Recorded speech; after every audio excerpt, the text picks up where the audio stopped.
Hello আমার সকল প্রিয় বন্ধুরা, আজকে আমি চলে এসেছি একটা নতুন রেসিপি নিয়ে। রেসিপিটা হচ্ছে কাঁচকলার কোপ্তা করব। দেখো, আলু সেদ্ধ আর কাঁচকলা সেদ্ধ একটু বেসন দিয়ে আর হচ্ছে একটু নুন হলুদ দিয়ে ভালো করে মথে নিয়েছি।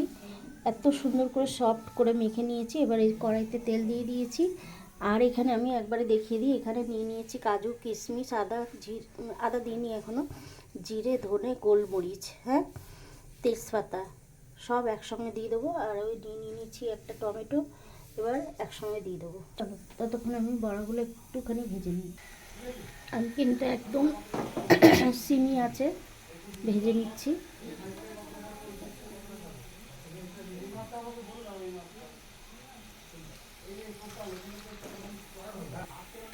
দেখ কাঁচকলার কোপ্তাগুলো কত সুন্দর করে ভাজা হচ্ছে।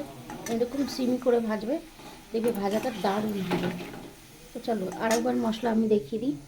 দেখো এখানে নিয়েছি আমি কাজু কিশমিশ লঙ্কা ধনে জিরে আর গোটা গরম মশলাও দিয়ে দিয়েছি, ঠিক আছে। দেখো বড়াগুলো কিন্তু আমি খুব সুন্দরভাবে ভেজে নিয়েছি, এবার তুলে নেব। আমার সব কিন্তু বড়াগুলো ভাজা হয়ে গেল। দেখো একটাও ফাটেনি বা কিচ্ছু হয়নি, এত সুন্দরভাবে। শুধু তোমাদের সেদ্ধ করে একটু নুন হলুদ দিয়ে না খুব সুন্দর করে মেখে নিতে হবে। আর একটুখানি তেল দিয়ে দেবে ওর মধ্যে, সাদা তেল দিয়ে দিচ্ছি আমি। আলু তেল যার যার প্রয়োজন মতন তেল ব্যবহার করব। আলু ভাজা হয়ে গেছে, দিয়ে দিচ্ছি আমি এবারে পেস্ট করা মশলা।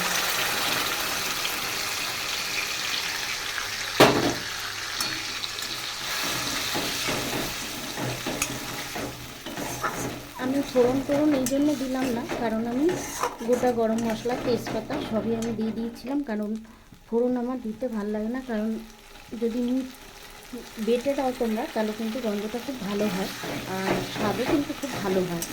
কোনো কিছু আর ফেলার ব্যাপার থাকে না। দেখো আমি মশলা দেওয়ার সঙ্গে সঙ্গেই এত সুন্দর গন্ধ বেরিয়ে গেছে যে কী বলবো তোমাদের। আমি এত সুন্দর গন্ধ বেরিয়ে গেছে। চলো কষিয়ে নিই। দিয়ে দিলাম হলুদ। আমি তো সব একসঙ্গে দিয়ে দিই, হলুদ নুন সব একসাথে দিয়ে দিই। আর গন্ধটাও খুব ভালো বেরোয়, আর আগে পরে দেওয়ার কোনো ব্যাপার থাকে না। আর রান্নাও কিন্তু খুব ভালো হয়। তো আমার গ্রেভিটা হয়ে গেছে, এবার দিয়ে দেবো আমি সব কোপ্তাগুলো। বেশি ফোটালে কিন্তু একদম চলবে না, তাহলে কিন্তু একদম তোমার গলে যাবে। তো কেমন লাগলো আমার সকল প্রিয় বন্ধুরা আজকে কাঁচকলার কোপ্তা। আর এদিকে আমি বসিয়েছি নিম পাতা, নিম বেগুন করবো। নিম পাতাটা আগে ভেজে নিলাম আমি, হয়ে গেছে।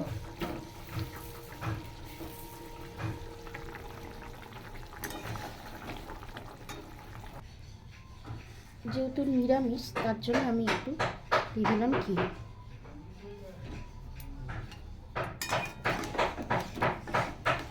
কেমন হয়েছে দেখো, একটাও ফেটে যায়নি বা গলে যায়নি, কিচ্ছু হয়নি। আর তোমরা চাইলে মিষ্টি দিতে পারো, আমি মিষ্টি দিইনি, কারণ হচ্ছে কিশমিশ তো মিষ্টি, ওই জন্য আমার ঝোলটা বেশ মিষ্টি হয়েছে। তো আজকের কাঁচকলার কোপ্তার রেসিপিটা এখানেই শেষ করলাম।